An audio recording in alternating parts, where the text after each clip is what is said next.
Boa noite, somos da primeira fase de administração de Fraiburgo, campus Uniarp.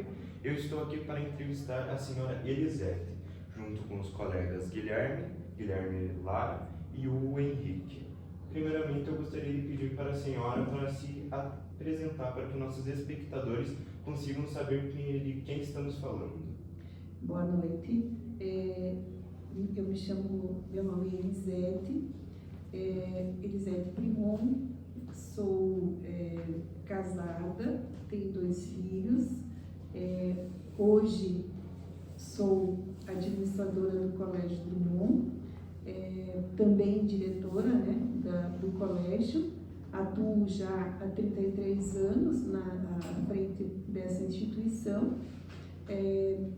Tenho formação na área de administração e também de pedagogia. Sou psicopedagoga, mestre em gestão empresarial e, para mim, é um prazer muito grande estar aqui dividindo com vocês algumas experiências minhas do longo dessa minha caminhada.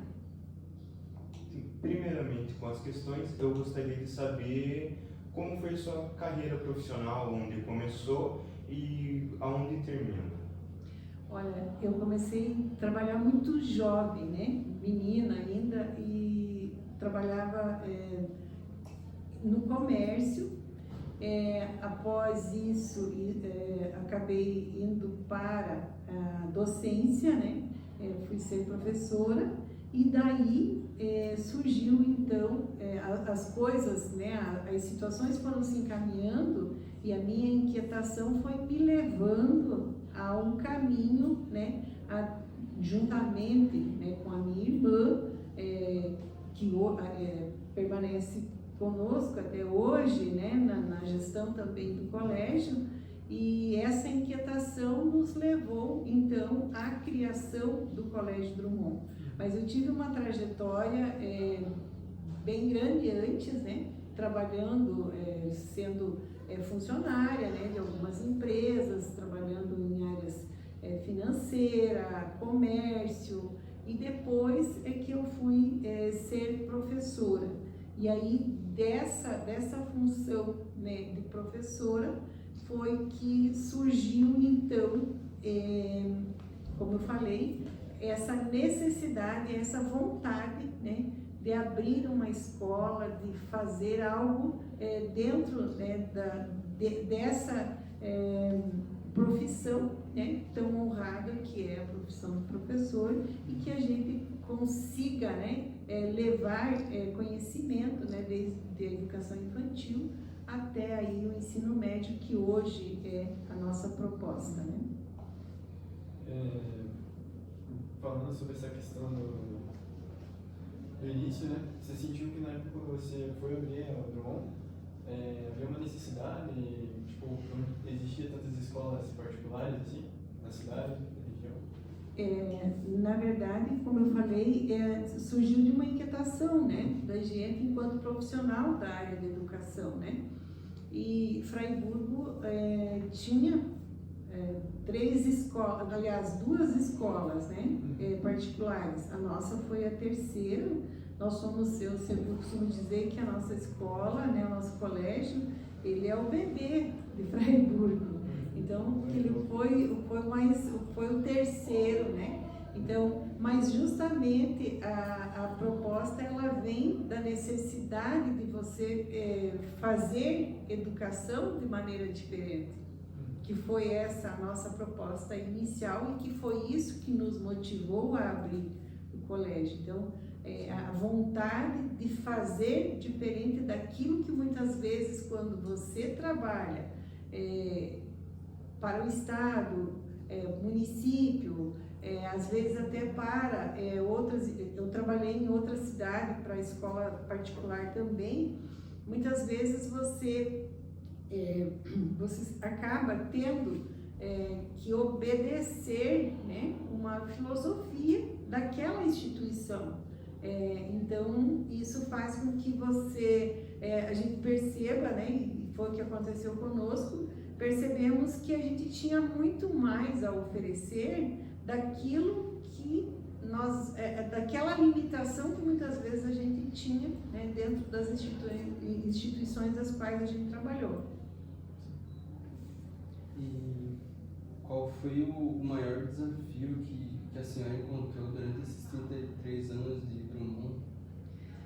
Olha, os desafios são muitos, né? A gente encontra hoje, né?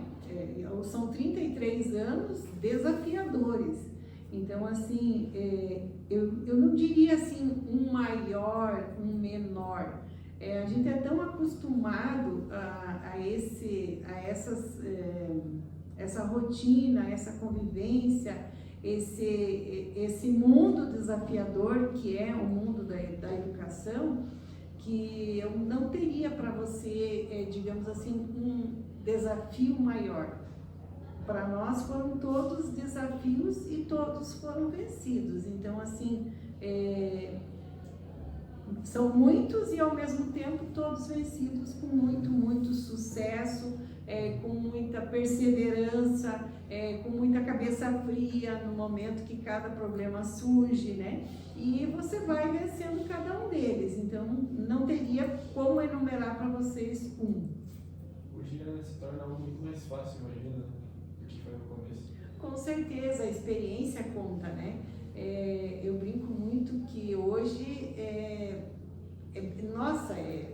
totalmente, né, é mais fácil o trabalhar na gestão da escola, na direção, é muito tranquilo para nós hoje, porque são 33 anos, é uma caminhada, então a gente já viveu muitas coisas, a gente já viveu situações das mais inusitadas, né? Crianças, adolescentes, pais, né? Então, alunos, profissionais, então a gente já viveu muita coisa.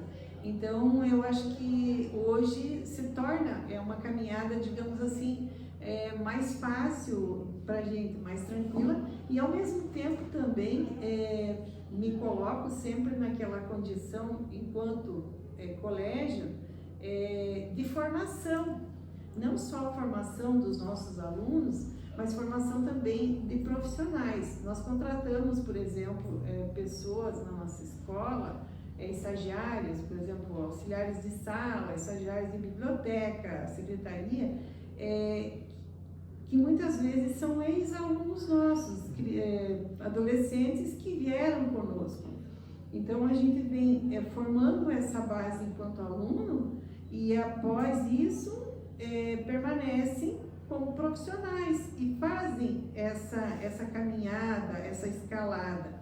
Hoje, por exemplo, a nossa coordenadora do Ensino Fundamental 2 e Médio, ela foi a aluna nossa que começou na educação infantil.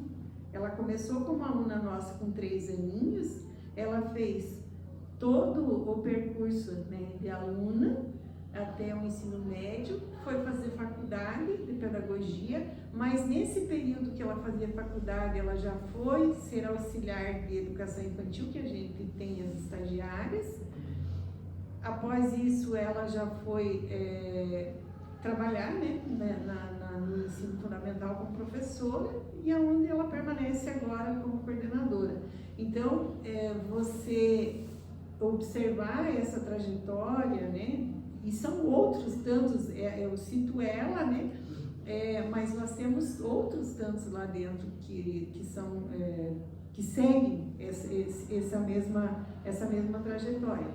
Então, é muito gratificante demais para a gente participar dessa formação e dessa construção, que é realmente uma construção do ser humano, uma construção não só enquanto ser humano, mas também uma construção profissional, né?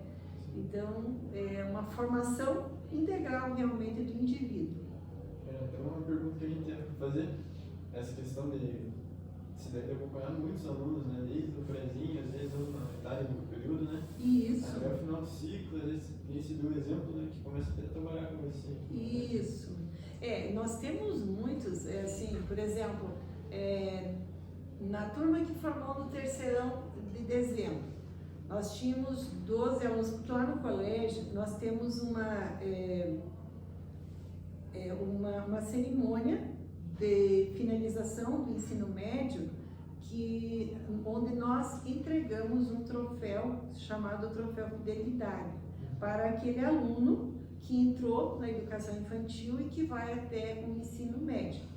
Então, por exemplo, na turma de dezembro, que foi a última formatura, 12 alunos daquela turma, eles eram em 26 alunos se formando, 12 alunos receberam o Troféu Fidelidade.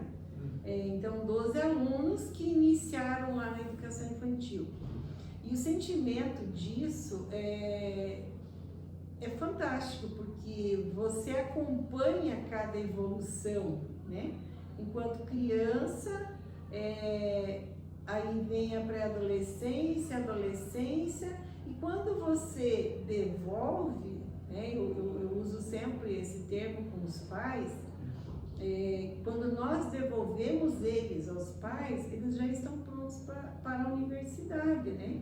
Então já fizeram as suas escolhas de curso, né, passaram por todos os desafios e tudo mais, e nós, enquanto instituição, enquanto escola, participamos disso tudo. Então, o olhar que a gente tem, o meu, né, particularmente, eu olho como se fossem meus filhos. Então, por quê? Porque você faz, né, você acompanha esse crescimento.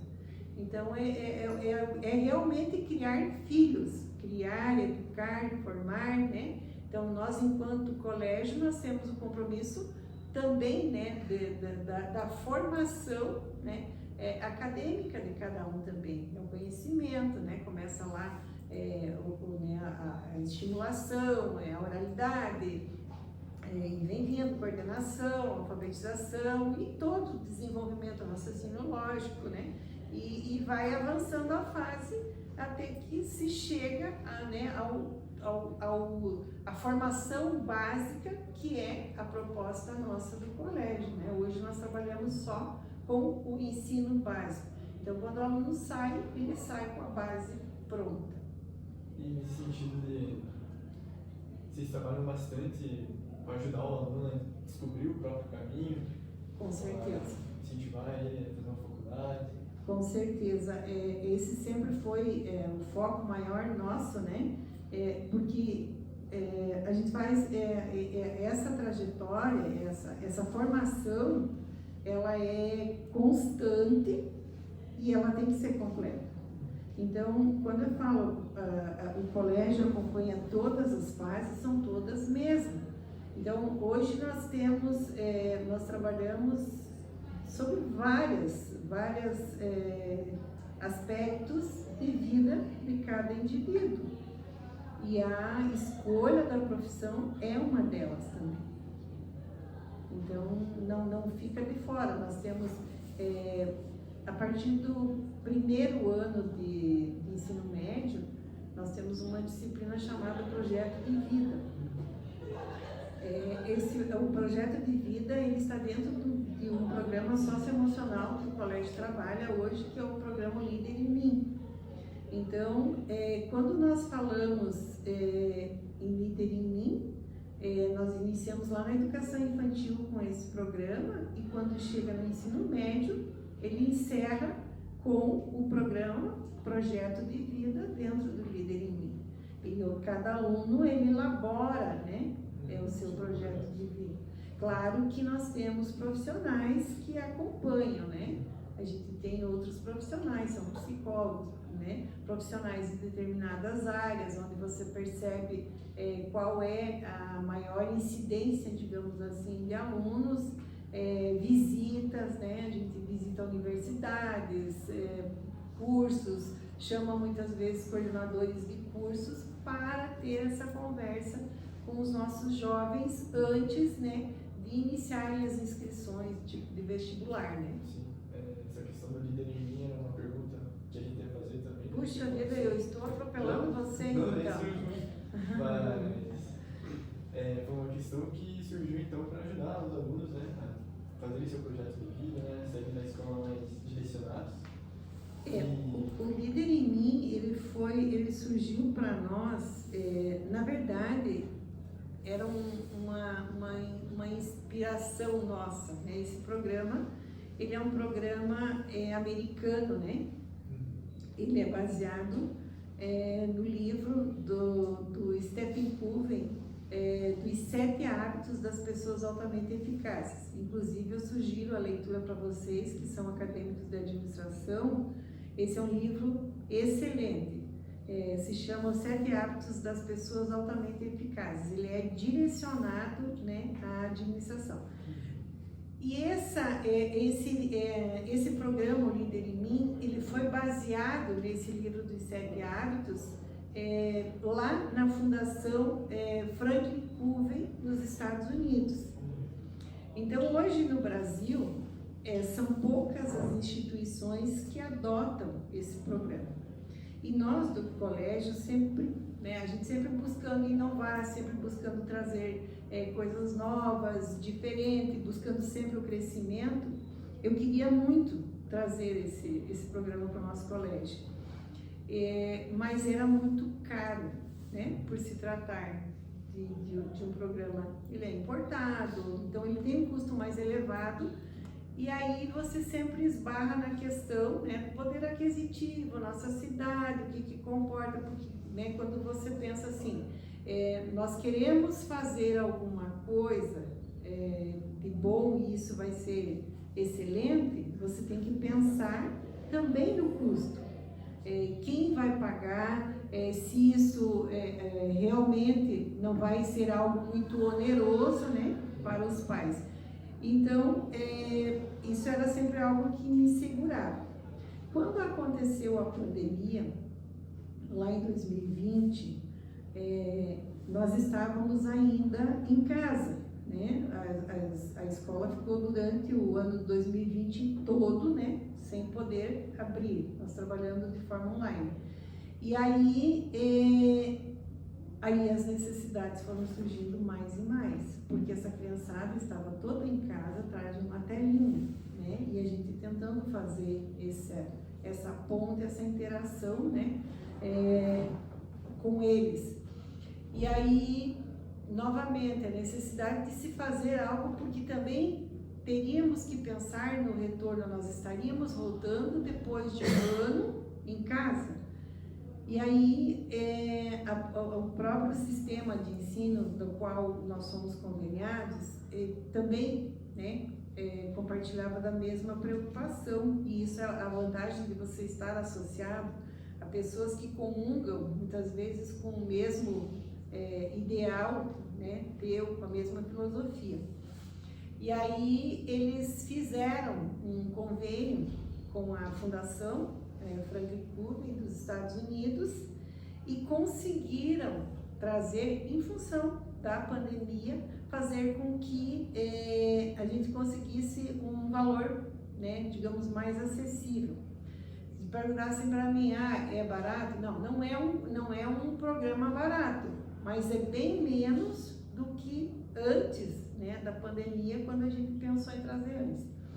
Então, assim, pensando que nós precisávamos trabalhar o aspecto emocional das nossas crianças, né? Mais do que antes a gente tinha essa consciência, precisávamos com urgência, nós precisávamos retornar, né? Fazer o processo, a caminhada de volta, né, a uma vida normal pós-pandemia. E a gente sabe que a pandemia, ela teve vários prejuízos, mas o principal foi o emocional, né? Então, o programa, o Líder em Mim, ele trabalha começa lá nos 4 anos de idade, onde nós trabalhamos todos os aspectos. Aí tu vai perguntar para mim, é só de liderança? Eu vou te dizer, sim, não é só de liderança. Nós desenvolvemos todos os aspectos da criança dentro da faixa etária. Então, nós iniciamos com 4 anos e vamos terminar lá no 3º, como eu falei. E dentro desse processo, ele passa por todos os estágios, né? Então, nós temos lá, né, o primeiro hábito, né? Seja proativo. O segundo hábito comece com o objetivo em mente. O terceiro hábito, faça primeiro o mais importante. O quarto hábito, pense ganha-ganha, quer dizer, você ganha e eu ganho também. Isso na transação administrativa não existe eu ganho e você perde, né? O quinto hábito, tente primeiro compreender para depois ser compreendido. E o sexto hábito, crie sinergia. E o sétimo e último hábito, afine o instrumento. Ou seja, depois de todo esse processo, você tem que manter sempre o instrumento afinado. Não existe um processo fim. Então, isso tudo ele é convertido dentro de uma faixa etária, né, das nossas crianças. Basicamente é isso. Sim. Certo, então boa noite. Boa noite. A gente gostaria de saber se, durante a criação da escola, se houve algum tipo de preconceito ou dificuldade de aceitação tanto de pais quanto de alunos, por exemplo. Quando você fala em preconceito, você quer dizer preconceito em relação por ser escola particular? Isso? Então, assim, ó, era mais acentuado isso. Lá atrás existia aquela situação assim, é escola particular, quem estuda na escola particular é filhinho de papai, é não sei o quê, né? É aquele preconceito de que a pessoa se acha, uma pessoa, porque acha que é melhor que os outros. Então, assim, o preconceito dentro da escola, ele não existia das pessoas que frequentam a escola, né? Lembrando que isso hoje já não é mais, né, tão acentuado como era lá atrás, 33 anos atrás. Então, assim, as pessoas de fora viam muitas vezes com um certo preconceito. Por quê? Porque o aluno ou o pai de aluno de escola particular talvez fosse aquela pessoa que se achasse ou se sentisse melhor. Mas, com o passar dos anos, as pessoas também vão entendendo que hoje é assim, né? Se você quer uma estrada boa para você trafegar, você tem que pagar o pedágio. Se você quer uma saúde adequada, você tem que pagar um bom plano de saúde, né?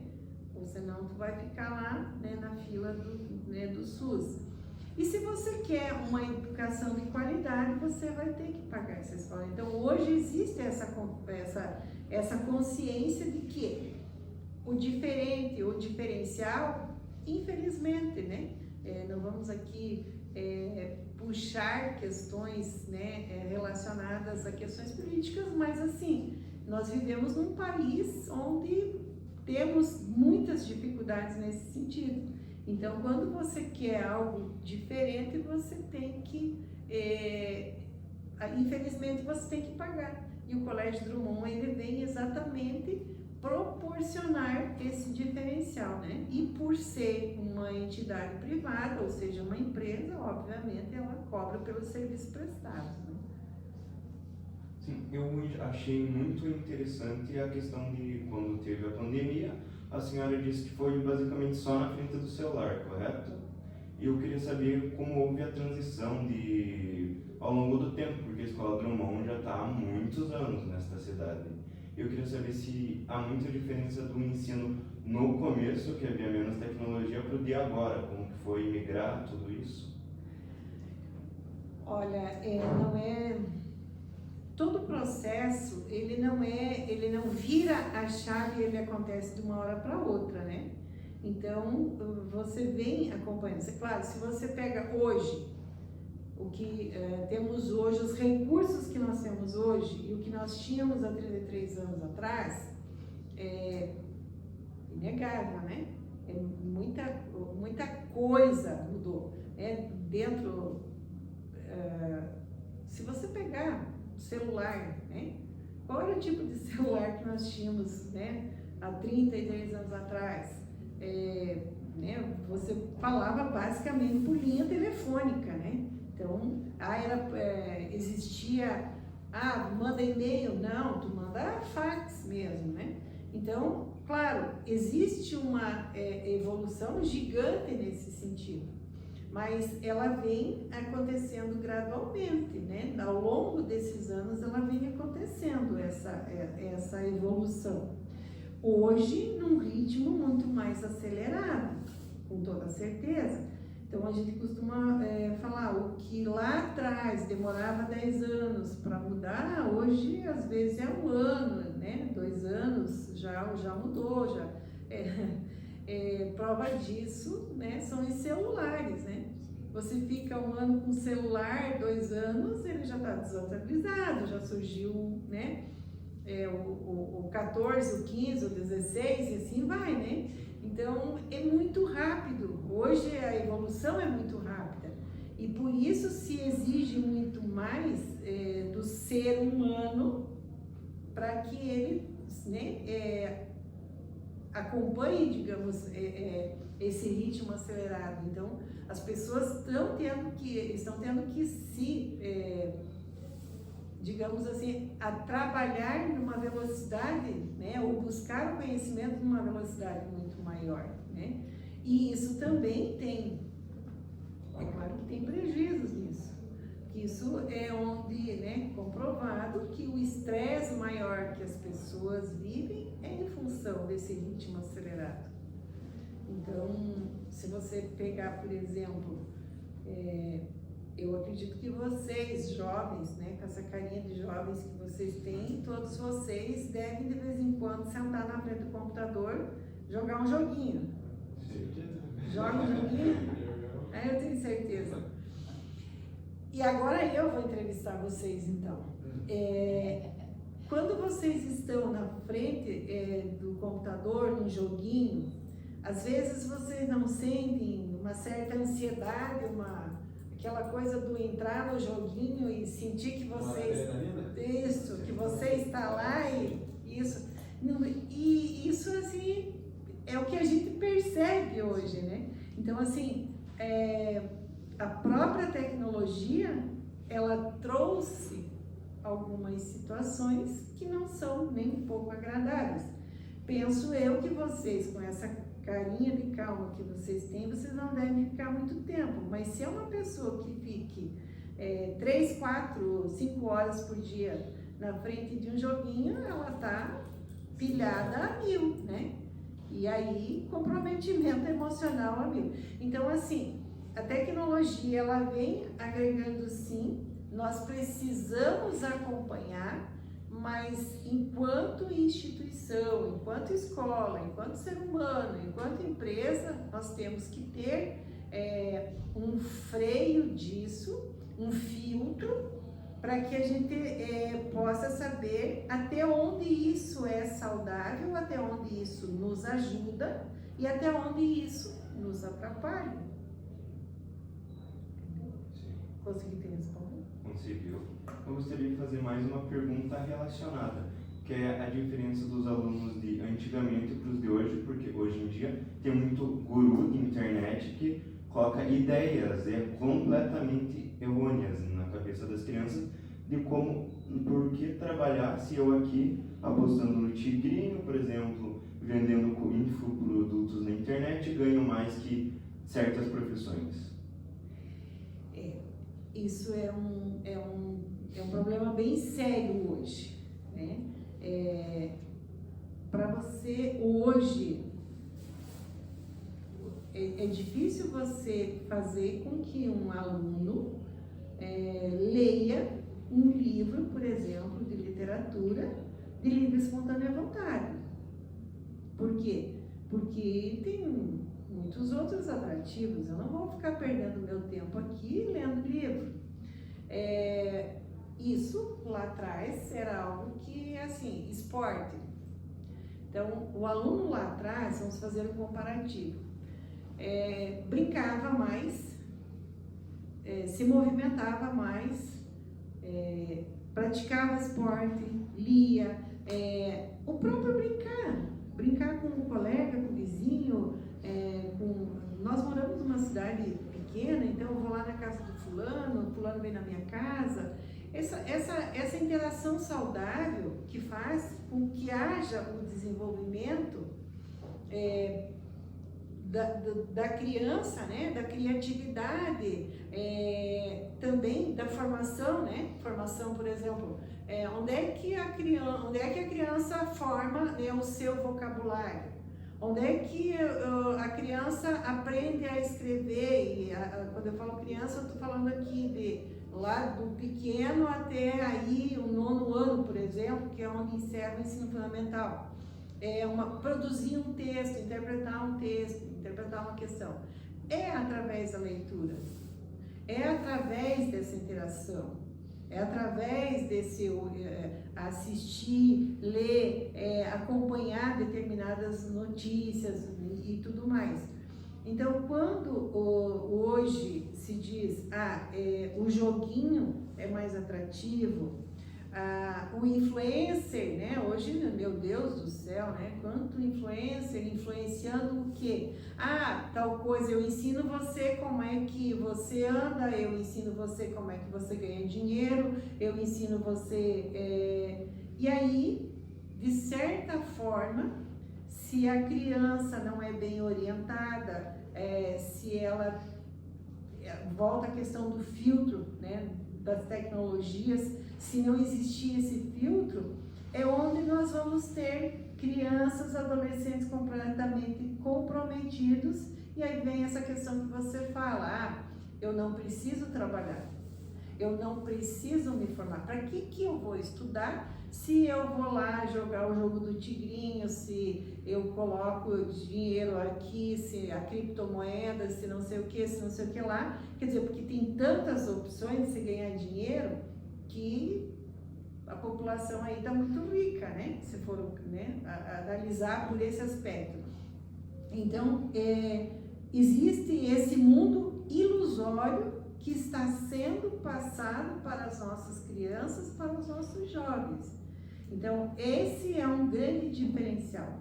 E dentro da escola, eu tenho sempre uma conversa sempre muito aberta com os nossos pais lá sobre essa questão. E são coisas que a gente sempre faz esse alerta. E muitos pais hoje já estão fazendo esse caminho de volta, né?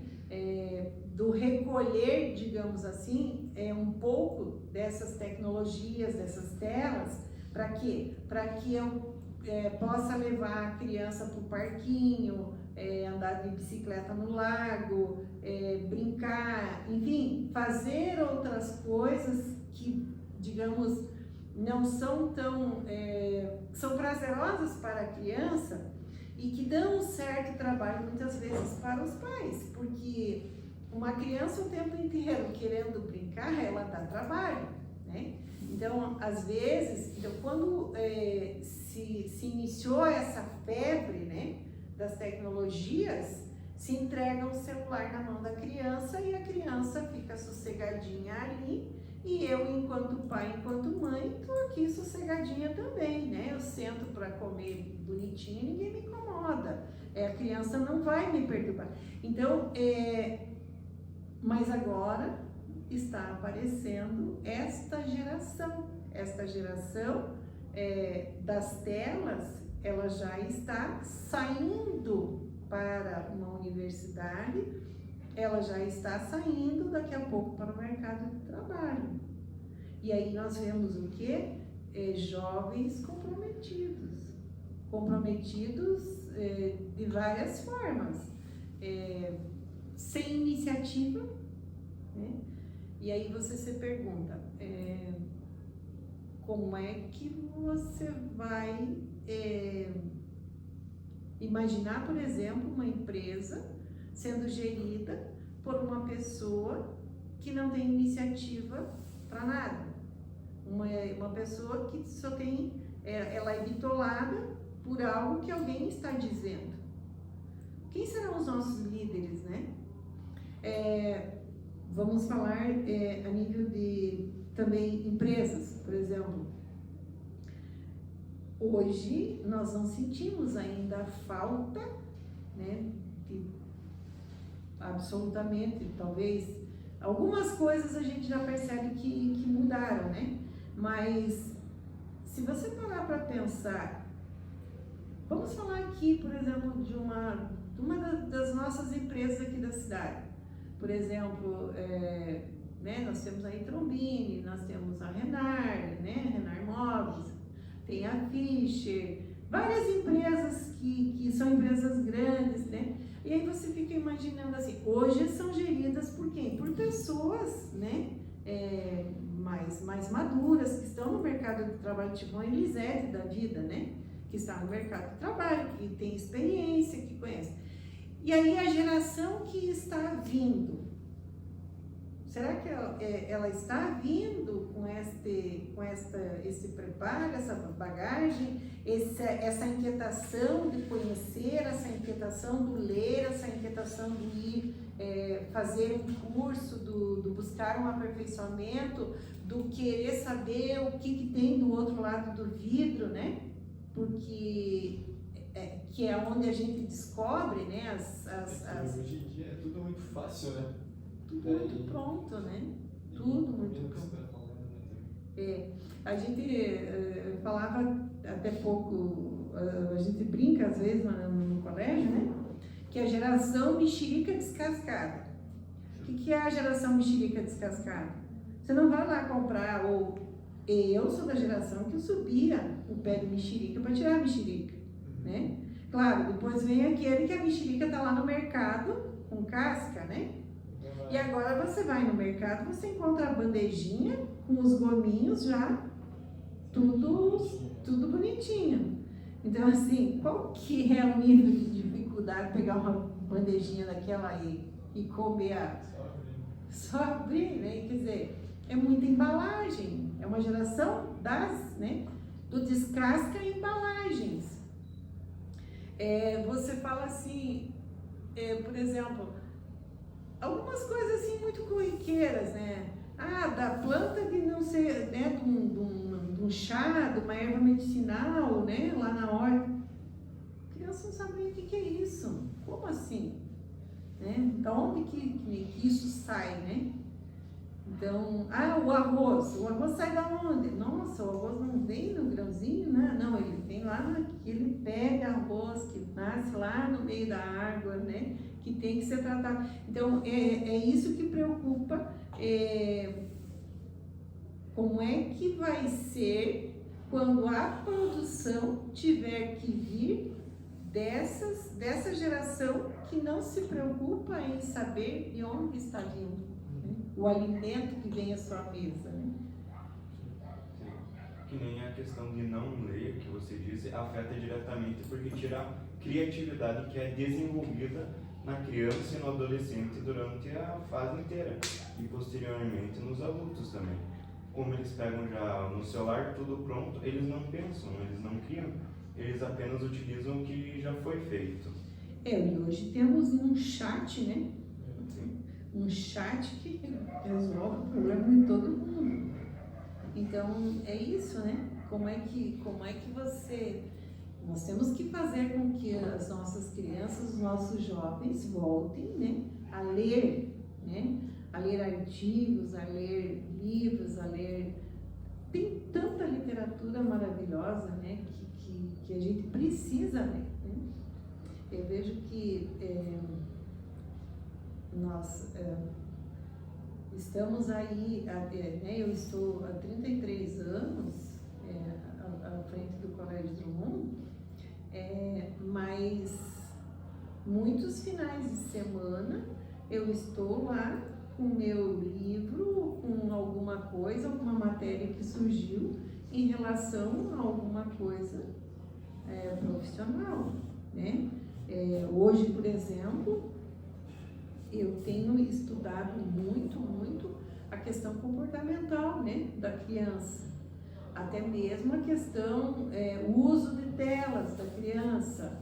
Então, tudo isso você tem que buscar, eu tenho que buscar ler, eu tenho que entender o que está acontecendo, como é que as coisas estão funcionando, o que o profissional lá da saúde está dizendo sobre isso, o que o neuro está falando, né? Então, assim, a gente precisa estar em constante aperfeiçoamento e leitura. Então, às vezes são leituras técnicas, às vezes leituras que dão prazer pra gente também, né? Né, o teu lazer, né? Então a gente tem que adquirir bons hábitos de leitura. E voltando lá atrás, quando o colega comentou sobre a pandemia, como que foi administrar o colégio durante esse período de pandemia? Como que foi enfrentar os desafios? Ah, meu filho, isso foi, acredito eu que foi desafiador assim para todos, né? Todos os segmentos empresariais, familiar também, né? Então, assim,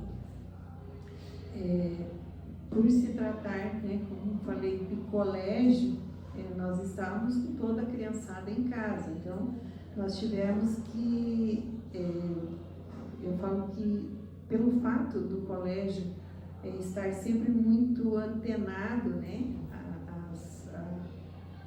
as novidades e evoluindo, 2020, quando aconteceu a pandemia, nós já estávamos com os nossos alunos todos embarcados numa plataforma digital. Mas nós, naquele momento que nós fizemos a aquisição da plataforma digital, em nenhum momento passou pela nossa cabeça que nós iríamos precisar daquilo para fazer a online. Nós fizemos a aquisição da plataforma e embarcamos os nossos alunos na plataforma pura e simplesmente porque nós queríamos um recurso digital a mais para o professor e que os nossos alunos tivessem esse recurso de acesso em casa. Então, teriam aula na escola e o material todo disponível na plataforma para que eles pudessem estudar de casa. Entende? E aí, iniciou o ano letivo, tivemos, eu acho que uns 15, 20 dias de aula, não me lembro, não me recordo bem. E aí vem a bomba, né?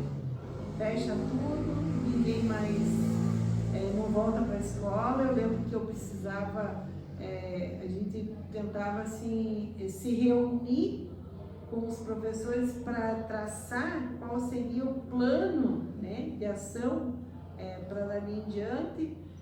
Não podia receber advertência, né, pelo fato que não podia se reunir, não podia se reunir mais que 2, 3 professores. Então, assim, mas o que foi o nosso diferencial? Foi justamente aí começamos a fazer as reuniões online e em uma semana, eu acho que foi 8 dias, nós já estávamos com as aulas online. Por quê? Porque os nossos alunos já estavam todos embarcados numa plataforma digital. Então, nós saímos do presencial e quase que instantaneamente nós fomos para as aulas online. Então, foi assim, algo que facilitou, mas é claro, a dificuldade foi sair de uma modalidade de ensino, que é o presencial, e que para a criança não existe modalidade online, né? Porque a evolução, nós trabalhamos um ano nessa modalidade por necessidade, mas não que isso seja uma modalidade que se aceite dentro de uma formação, né, de educação infantil ou do ensino básico. A criança nessa fase não está preparada e ela não tem uma evolução tão boa, né, quanto no presencial. Então, nós saímos do presencial e tivemos que ficar. E aí era aquela situação. 15 dias, mais 15 dias, não sei se vocês lembram, né? Mas então a gente ia recebendo assim. Então, você fazia um planejamento daquela esperança que dali 15 dias a gente estava de volta. E nós não voltávamos. Aí vinha uma outra portaria dizendo, não, agora fica 30, agora fica mais isso. E foi, né? E a gente, mas todos nós, eu acho que tínhamos, não só nós, mas os pais também, tínhamos a esperança de que estaríamos retornando, né? E, no entanto, isso se arrastou por um ano. E era uma luta paralela, porque depois disso, eu acabei participando, né, de comitês aqui na cidade para a abertura das escolas. Por quê? Porque se implantou também uma situação que meio que acomodou-se, né? Ah, não, então assim gasta menos, o governo gasta menos nisso, naquilo, então vamos segurar como está. Então existia, aí vinha o sindicato, porque, né, se colocar a criançada junto com os professores, isso vai dar a contaminação vai ser maior. Existia uma vontade de que esta pandemia se prolongasse um pouquinho mais e que a escola permanecesse fechada. Então, a luta, além das dificuldades que nós travávamos administrativamente dentro da escola, porque isso foi né, bem complicado, teve essa luta também para voltarmos ao presencial, né, que foi uma batalha que a gente travou paralelo ali, junto com os órgãos competentes, para que em 2021 pudéssemos estar retornando, né, com as aulas presenciais, como aconteceu. Né? Sim. Você falou sobre essa questão do planejamento, né? E como alguns planejamentos que você fez ele acabaram se frustrando por causa que se prolongou mais e mais, né? Isso. E tenho certeza que o planejamento desde o início foi algo essencial para o crescimento do mundo. Com certeza. E, sei lá, Elisete, 30 anos atrás, como ela se veria hoje? Como ela veria você hoje, né? Tudo que conquistou e como ela chegou? Olha, eu, né, quando fala em Colégio Drummond, não é só a Elisete, né? É a Elisete, a Marley, né, que é minha irmã, e toda uma equipe, né? Nós temos profissionais lá dentro da escola com mais de 20, 25 anos de casa. Mas eu, Elisete, eu me vejo uma pessoa bastante realizada profissionalmente, e vendo, né, a trajetória toda que nós percorremos e os resultados que obtivemos, eu me sinto assim super realizada, uma pessoa assim tranquila do que se transformou o Colégio Drummond e dos resultados que a gente obteve, né, e das transformações que conseguimos fazer na vida das pessoas, né. Eu vejo que o Colégio Drummond, ele foi um divisor de águas dentro da nossa cidade, né, e hoje regionalmente também, né. E sobre essa questão de trabalhar com a família, né, com a sua irmã, que você disse, né, como que é lidar com isso? Olha, eu vejo que nós somos de uma família bastante unida. Nós somos uma família grande, nós somos em 6 irmãos, e o que é a dor de um é a dor do outro, né? Então é tudo muito ligado. E dentro do colégio, a gente não traz problemas familiares para dentro do colégio. Então, lá dentro do colégio, a gente discute ideias, às vezes diverge, né? Ideias, porque também não tem como ser, né? Às vezes uma quer uma coisa, outra quer outra, e isso existe uma conversa e um consenso. Então, assim, eu posso dizer para vocês que é muito tranquilo, que a gente não mistura. Por exemplo, no almoço de domingo, na casa da minha mãe, que a gente ainda faz, né, todos nós, a conversa, ela flui normalmente dentro do âmbito familiar. Vem para o colégio, a conversa é profissional. Então, quando você separa as coisas, fica bem mais tranquilo. E nós trabalhamos ali na escola, não tem só a Marley, eu tenho mais o Sandro, que é professor de matemática, e o Cláudio, que é o responsável por toda a área de tecnologia da escola. E é muito tranquilo porque cada um sabe da sua responsabilidade. Então, não se mistura essa questão família. E é bem importante isso.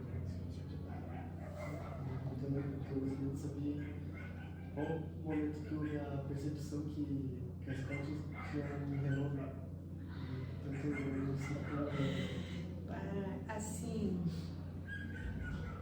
quando que a gente percebeu que a escola é uma escola de renome, eu acho que foi assim, quando começou, nós começamos a ter resultados expressivos fora, né, de Freiburg. Então foi onde a gente falou, opa, e no começo assim você acaba não tendo essa noção, sabe? Mas foi algo assim surpreendente e ao mesmo tempo vem coroar um trabalho, né? Então, quando a gente hoje, por exemplo, a semana passada eu recebi na escola a visita de um consultor de um outro sistema de ensino, né? E ele chegou com dados da nossa escola, porque ele vinha visitar a nossa escola e ele foi buscar no INEP os dados. E ele trouxe alguns dados que nem eu sabia, porque são dados que são lá do INEP e eles, por serem um sistema maior, eles conseguem. E aí ele falou, não, vocês estão, né, na posição tal dentro do estado. Eu falei, a posição de vocês está entre os 10 dentro do estado. Então, como é que vocês conseguem isso? Isso são através, né? Hoje existe o Exame Nacional do Ensino Médio, que ele mede exatamente essa questão a nível nacional. Então, saber que você figura entre os 10, as 10 médias mais altas do estado, isso para mim, nossa, não tem glória maior, né? Então, assim, é uma consciência que a gente veio tomando e ao mesmo tempo dividindo, né, com a nossa equipe, com os nossos alunos e fazendo com que isso flua cada vez mais e mais.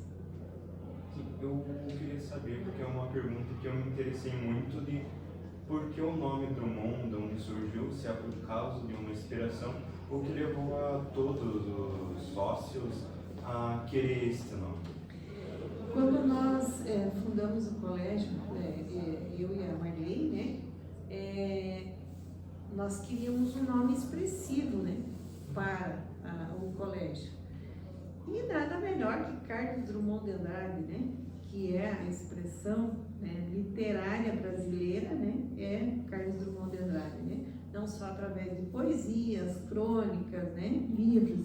Então, foi realmente a expressão literária, né, de Carlos Drummond de Andrade. O nome, né, bastante expressivo dentro da literatura brasileira. Sim, acho que é muito mais do que eu esperava, sendo sincero.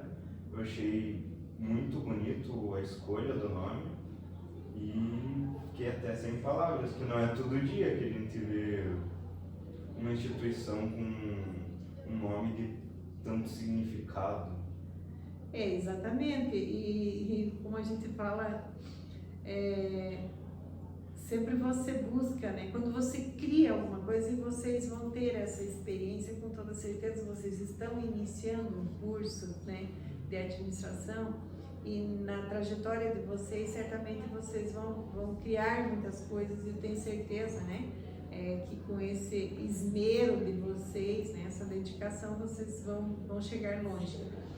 E uma das coisas que quando você busca alguma coisa, né, ou você vai empreender, né, então eu vou montar um negócio, o que eu tenho que ter em mente? Qual o ramo de atividade? O que eu me identifico? O que eu sei fazer? O que eu gosto de fazer? Partindo daí, você escolheu o ramo de atividade, você vai, e como é que eu vou chamar a atenção das pessoas naquilo que eu sei, naquilo que eu gosto? Então, quando nós partimos para Carlos Drummond de Andrade, quer dizer, primeiro nós iríamos empreender no ramo da educação, que era tanto eu quanto a minha irmã somos professoras. Então era a área do conhecimento nosso e atuação nossa da qual nós queríamos, né, evoluir. E partindo disso você busca um nome forte para puxar todo esse enredo que você tem. Então é isso. Sim, então seria essas as nossas perguntas e como último eu gostaria de você deixar um recado para todos de casa que marque bastante. Eu deixo um recado para vocês, né? E para quem quer empreender, né? É que primeiro de tudo, a gente tem que ter o foco, né, no nosso objetivo, né? Sempre o objetivo em mente, né? Buscando lá o segundo hábito das pessoas altamente eficazes, né? O objetivo em mente e a seriedade, né, no desenvolvimento de tudo que nós nos propusermos a fazer, do que quisermos fazer.